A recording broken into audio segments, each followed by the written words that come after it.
Okay, so we have this combination circuit, so it's a mix of series and parallel. We're trying to compare the potential difference among different points within the diagram. So the first one is B to C, so we have a potential drop here, and we want to compare it to J and K. And which one is going to be more, the B or C or the J to K? BC. B to C. Can you tell me why? Exactly. It has higher resistance, all right, but it's also in series, all right, so it's actually those two requirements. So it has a greater R,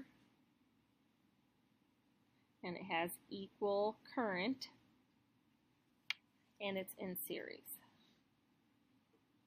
Okay, so therefore B to C, because it has a greater resistance, it has to have a greater potential drop. So think about this again. If you're paying a toll, right, if you have a bigger bridge, it's going to be a bigger toll to cross if you're in that series.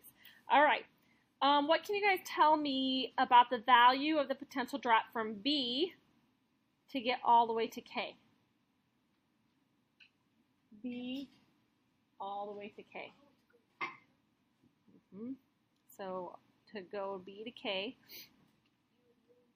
and notice it doesn't specify the order, just so you know. So I'm just looking at the magnitudes. But if I'm going from B to K, all right, let's draw really quick here an equivalent diagram. All right. Ooh. So here's what I have. Very unfortunate. So here, that's my B to C. Here is my D to I. And here is my K to J. Okay, now if I'm here and I'm going here, how many tolls have I passed? 3. All 3 of them. So therefore my total voltage drop has to be Greater.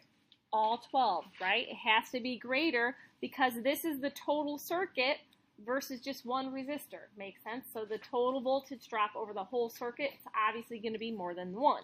All right, now if I'm looking at E to F and G to H, E to F, G to H, these are actually going to be equal. So this is tricky, but they're in parallel. So they get the same volts because the current is changing. So even though this is a smaller resistance, it has a greater current. They get the same amount. How about E to F versus D to I? It's also equal because it's the same resistance. It's equivalent resistance will get the same voltage as just a piece of that parallel circle. What about J to K and D to I?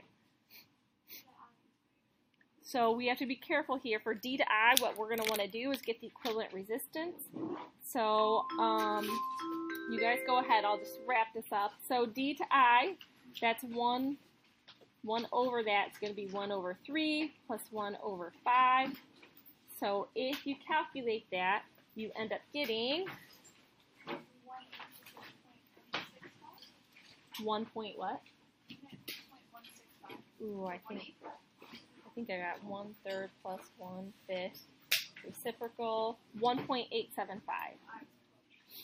1.785, but J to K is 6 ohms. This is a greater resistance, and this is now in series. Make sense? So that has to be greater. And then L to A, we're recharging our battery. That's 12 volts. And B to K uses all 12 volts. So this last one's equal. Yeah?